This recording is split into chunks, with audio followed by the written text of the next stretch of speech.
Ay, init mga sis. Tulo yung pawis mo. Yung mantika sa mukha ko lumalabas. Bagong ligo ako. Tapos puno pa rin ng pawis.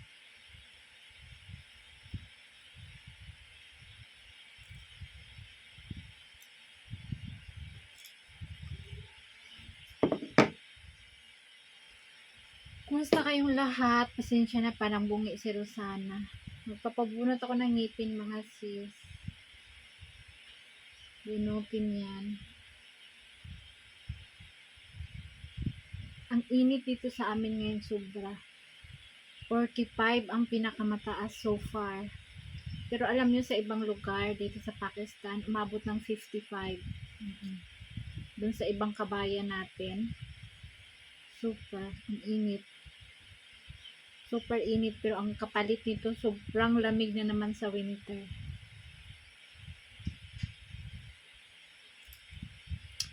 Hi guys, maganda yung ating topic ngayon.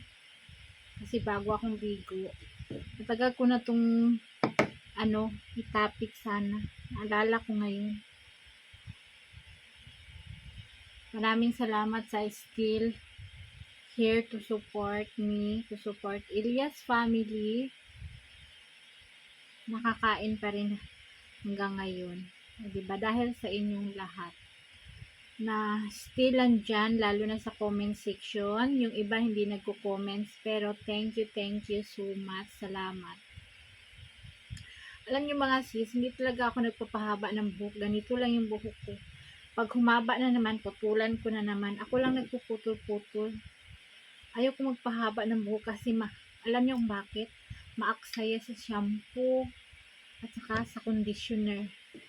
Kapag maiksi yung buhok ko, hindi ako nagko-conditioner. Kapag mahaba, kailangan para ma-maintain, di ba? Ang tubig dito iba. Ano dito, malagkit, matigas ang buhok kapag naliligo ka. Shout out sa aking mga plato, sa aking mga background. So, ayun, dito sa tag-init ngayon, araw-araw naliligo ang mga bata, lalo na pagising ni Bilal, si Mayra. So, init na init talaga sila kasi lalo wala kaming kuryente, parang laging nagba-burn out.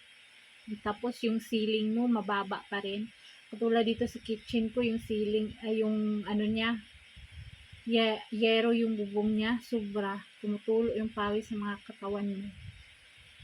Tapos doon naman sa loob namin, semento yung rooftop niya, hindi masyadong mainit. Isarado mo lang yung pintuan para hindi makapasok yung singaw ng init. Hindi pa kami inuulan dito ng bongga. Hangin lang ang malakas na may kasamang mga alikabok. Nag-sunstorm dito, sobra. Paggising ko sa umaga, pag-apak ko sa sahig ng aking kwarto, huy, Ginoo. Daming alikabok.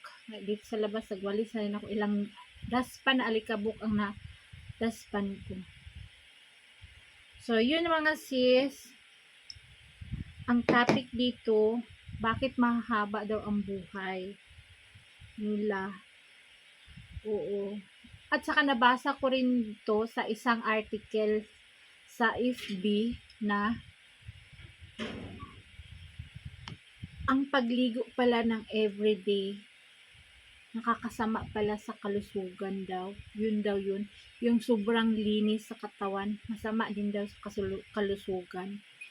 Nagtaka din ako dito kasi sila dito, bago pa lang ako dito, naliligo ako everyday. Tapos yung ano naman nila, yung ibang isip naman nila dito, parang nagkurog-kurog everyday dito kasi naliligo everyday. Sabi ko, ganun pala ang implikasyon nila dito pag naliligo everyday. So, sa ano naman, sa atin namang sinasaway ako ng mga pamangkin Ilyas, yung mga dalaga, sabi, bakit ka naliligo araw-araw? Auntie, sabi ko, sa amin sa Pilipinas, araw-araw man kami naliligo. Minsan nga, 2 times, 3 times pa naliligo. Pag medyo sobrang init na yung panahon. Sabi, dito kasi, sa amin mga sis, yung tubig dito sa amin, kapag tag-init, naku, divide, baldi. Init. Tapos, hindi ka talaga yung pwedeng maligo ka ng everyday kasi minsan walang tubig, walang kuryente, wala ding tubig na tatagas, aakyat. Tapos, minsan nag-agib kami sa mga kapitbahay, ganyan, pag walang tubig. So, ayun, sila dito, kaya pala, minsan sasabihin ng pamangkin nila, tinatanong ko sila talaga, bakit hindi kayo naliligo araw-araw? Sabi niya, ano naman, wala naman kaming kasi andito lang naman sa loob ng bahay, hindi naman kami madumi, ganyan. Mga dalaga pa yan ha. Hindi naman kami madumi, wala namang ganyan, dito lang naman sa loob ng bahay. So, ayun, sabi ng isa naman, kasi kapag naliligo kami araw-araw, magkakasakit daw sila pag naligo araw-araw. So, yun pala, naniniwala ako dun sa hindi pagligo everyday. Nakadagdag pala yun ng long life, sabi, kumbaga daw. Isa din dito sa nila, nagkakasakit sila pag naligo araw-araw. So, may nabasa din ako sa Facebook na ganun, pag sobrang linis mo sa katawan, everyday ka naliligo, hindi rin daw maganda sa health. Nakadagdag daw ng longevity ang hindi pagligo sa araw-araw. Mahaba daw ang buhay kapag hindi naliligo araw-araw. Ang pagligo naman dito, by schedule mga sis, ang ligo ko, twice a week. Pwede naman maligo araw-araw, kaso yung tubig talaga, divide. Kasi ilang pamilya kami dito ngayon. 3 pamilya kami, tapos maraming bata. Ano ang bata dito? 6. 3 pamilya lang. Pero minsan, pag Sunday, ang daming pamilya dito. Pupunta yung anak ng mga sister-in-law ko dito. Ang daming mga bata, sobra. Kaya, tipid talaga sa tubig. By schedule ang ligo. Pero si Bilal at saka si Myra, ligo talaga yun sila araw-araw. Pero kami yung mga matatanda, kami yung nag-a-adjust sa tubig. Kasi, bawal naman paano naman yung CR pag wala kang pambuhos? Paano naman yung kung maligo kayong lahat na walang tubig, di ba? So, yun. Naniniwala ako at saka may nabasa talaga ako sa Facebook, ang hindi pagligo araw-araw is nakakahaba ng buhay. Ang sobrang linis sa katawan is hindi maganda sa katawan. Yun daw sabi. Ano sinyo doon mga sisi? Oo. Kasi, dito sa kanila, hindi talaga sila naliligo. Parang once a week, ganyan. Naku, pag winter dito, I accept myself talaga na once a month minsan ako naliligo. Twice a month, ganyan. Oo, kapag naggawa kayo ng himala bilang mag-asawa, kailangan talaga maligo. So, yun. Kaya ka maliligo kasi nga may ginagawa kayong madumi, ganyan, sa katawan ninyo. Kailangan maligo talaga. Pero pag ganyan winter, naku, takutin si Elias tubig. Kaya, minsan lang kami naliligo pag winter. Siguro, once or twice a month kami naliligo pag winter, sobrang lamig. Ganitong tag-init, ako naliligo twice a week by schedule. Ako naliligo. Mga Thursday ako naliligo at saka Sunday. Yun ang ligo ko. Yun ang ligo namin ni Elias. Hindi pwede everyday kasi nga, yung tubig, pag tag-init, walang umaakyat. Mahirap. Minsan yung tangke namin na zero balance yung tangke, kaya nag-iigib kami sa kapitbahay. So, yun. Ganun mga sis, may nabasa ako, may narinig ako na ang pagligo daw, ang sobrang linis sa katawan is hindi rin daw maganda. Kaya dito, amoy kilikili power kami, okay lang para rin yun. Nakakahaba din daw ng buhay yun. O, diba?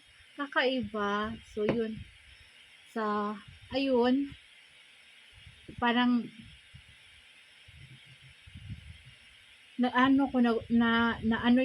yung brain ko na alog ng konti sa may nabasa ko sa isang sa Facebook na ang pagligo sa araw-araw sa sobrang linis ng katawan ay hindi maganda.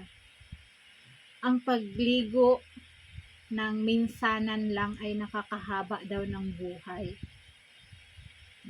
Naniwala naman ako kasi dito, based on my experience dito, 14 years ako dito. Hoy, day, ang haba ng mga buhay nila dito. Umaabot ng mga 100 years ang mga katiguang dito dating panahon. Dating mga panahon, mga umabot ng 100 years, ganun. Pero ngayon, mga 80, 70, maaga na mamatay na i-stroke ng mga tao. Sa dati, hindi naman na-stroke daw. Ngayon daw, uso na yung stroke ngayon. Laging may stroke dito. Yesterday, the other day, may pinuntahan kami kaanak nila Elias. Bata pa, mga 30s, 40s. Na-stroke siya. Na-stroke siya. Sobrang init din siguro. Tapos yun, nanghihina. Dinala sa hospital, parang hindi na nakayanan, hindi na naagapan. Na matay siya. Kawawa yung naiwan ng mga anak, 3, maliliit. So, ayun mga sis, anong say nyo dito sa mga sa mga nurse, doktor? Meron akong viewers na mga nurse and doctors. Siyempre tayo mga Pilipino, malinis talaga tayo, yung yung 1, 2, 3 times na maliligo sa isang araw. I remember si Miss Chris Aquino, 'di ba? Sabi niya ganun, ay naku, 3 to 4, 5 times pa naliligo in one day. O, 'di ba? Sabi niya ng ganun. Napanood ko siya kasi fans ako niyan eh, Chris Aquino. So, yun. Naalala ko yung sinasabi niya dati na talagang naliligo siya. Pagdating sa labas, naliligo talaga siya. So, ano pa kaya tayo nitong maliligo lang ng 2 beses isang linggo. Tapos si Chris Aquino maliligo ng 1 to 5 times a day in one day lang. Oo. Kasi wala siyang problema sa tubig, sa mga bells, o diba? Sa mga bells, kaya ligo to the max siya. Kaya ako nitong kaming mga taga-bukid, mantinil ng once a day, twice a week, maligo, ganun. So yun, this is our topic for today's video. Comment down kung totoo anong palagay nyo. Hindi naman sa totoo ha. Ano lang yung reaction nyo. Agree kayo sa doon na kapag ang pagligo daw araw-araw is nakakasama sa katawan. Tapos, yung minsanan lang pagligo, nakakapaghaba ng buhay. Nakadagdag paghaba ng buhay. O diba? Unique lang. So yun mga sis, see you sa ating comment section. Chikahan tayo sa comment section. Comment kayo ha, para naman malibang naman ako. Mabaliw ako, malapit na dito. Thank you so much. Salamat sa inyong suporta. Sa still here, mula noon hanggang ngayon. Maraming salamat. Thank you so much. And God bless everybody. Bye!